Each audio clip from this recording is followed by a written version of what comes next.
Hey, what's going on guys, Derek here. In today's video, I'm going to talk about how to read a guitar chord chart diagram. This is going to be part of my Learning Guitar on YouTube series that I'm putting together. For anyone that wants to learn guitar on YouTube, I learned guitar only using YouTube, and now I'm trying to make that process as simple as possible for you guys. So one of the first things I remember being an issue for me was learning how to read the guitar chord diagrams. Now on my channel, I post a lot of song tutorials, and in those song tutorials, I always put the chord diagram in the corner when I play the chord. But for someone that's not familiar with what that means, it could be a little confusing. So I hope this kind of clears it up and makes it a little easier for you to read those guitar chord diagrams. So if we just take a look at a blank guitar chord diagram, you'll see that there is a thick bar towards the top of the diagram, which represents the nut on the guitar. The nut is just the part of the guitar that the strings pass through that then leads to the headstock and to the tuners. Now each section of boxes, starting from the top there, represents a fret. So the first set of boxes represents the first fret, the second is the second fret, third fret, fourth fret, fifth fret, and so on. Typically, a guitar chord diagram will only show 5 frets, and so in this one you can see that from top to bottom it's showing frets 1 through 5. And then if you look at the diagram the other way, you will see that each line represents a string number. So from left to right, you have the 6th, the 5th, the 4th,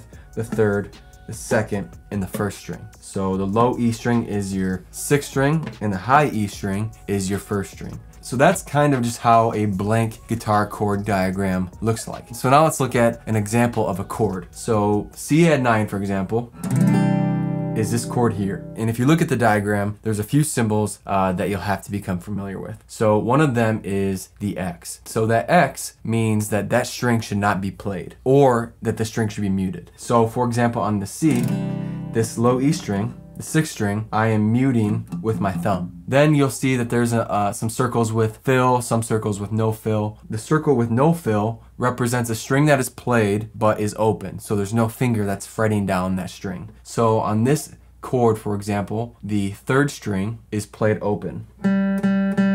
So I do not have a finger that's pressing that string down. Now if we look at the circles with the black fill in them, those represent the strings that need to be pressed down to play this chord. And then at the very bottom of the diagram, you'll notice that there are numbers, and what those numbers represent, what finger is going to play each of those dots. So when you play guitar, your fingers are numbered 1, 2, 3, 4. So your pointer finger is your 1st, your middle finger is your 2nd, your ring finger is your 3rd, and your pointer finger is your 4th finger. So on the C add 9, what this diagram is telling me to do is to put my 2nd finger, my middle finger, on the 5th string of the 3rd fret. So if I do that, here is the 5th string, and then I am on the 3rd fret. So that's that finger. And then the next finger is my 1st finger on the 4th string of the 2nd fret. So I have those 2 fingers down, and then the other fingers are my 3rd finger, so my ring finger on the 2nd string of the 4th fret, and my 4th finger, my pointer finger, or sorry, my pinky finger on the 1st string of the 4th fret. So I have my 2nd finger on the 5th string, my 1st finger on the 4th string, 3rd string is open, 2nd string has my 4th finger on the 3rd fret, and my 4th finger is on the 1st string of the 3rd fret. So altogether, that chord sounds like that.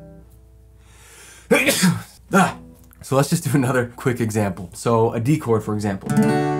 This is a D chord here. And if you look at the guitar chord diagram, you'll see that the top 2 strings need to be muted or just not played. So typically when I play a D chord, I wrap my thumb around and mute those top 2 strings. Or you could just strum the bottom 4 strings and not play those strings. That works as well. So the top 2 strings, the 6th and 5th string, will not be played. The 4th string, the D string, is open. And then my 1 finger, my pointer finger, is on the 3rd string of the 2nd fret. My 2nd finger is on the 1st string of the 2nd fret. And then my 3rd finger, my ring finger, is on the 2nd string of the 3rd fret. So that's my D chord. Another symbol you might see is a black line, which will represent a bar chord. So for example, an A chord. I play an A chord like this, where I use my 1st finger to bar the 2nd, 3rd, and 4th string. And if you look at the diagram, you will see that the 5th and 1st string are open, and then 2, 3, and 4 are barred down with my 1st finger. And then the low E string, the 6th string, is muted or just not played. So that is another symbol that you will see in guitar chord diagrams. So one thing for me that was really tough, guys, in the beginning to comprehend with guitar chord diagrams was just the orientation of it. So if you look at the first one we did, the C add 9 chord, if you look at the diagram, really the diagram is from this perspective as if you were looking down the neck of the guitar. To me, it makes more sense if you flip that chord diagram for it to be looking like you see it when you're playing guitar, so over the top of it. But that's not how they are typically orientated. So for me, that took a little while to get used to. I was always thinking that the guitar chord diagram was from the perspective of me looking down at the guitar rather than kind of looking like this. So that is kind of a common misconception with guitar chord diagrams. One last thing, guys, that you may see is if you have a chord that is towards the upper part of the neck. So for example, this E major chord that's played up here. Instead of showing every fret on the guitar, which would create obviously a long image, instead of showing the nut on the diagram, they will show what fret the chord diagram starts on. So for example, on this E major, if you look at the diagram, it says that the first fret on the diagram is the 5th fret. So the 5th fret's here. And my chord, my pointer finger, my 1 finger is on the 7th fret according to this diagram. So I have 6th string is open, 5th string is 1st finger on the 7th fret, 4th string is with my 3rd finger on the 9th fret, 3rd string is with my 4th finger, my pinky finger on the 9th fret. And then strings 1 and 2 are played open.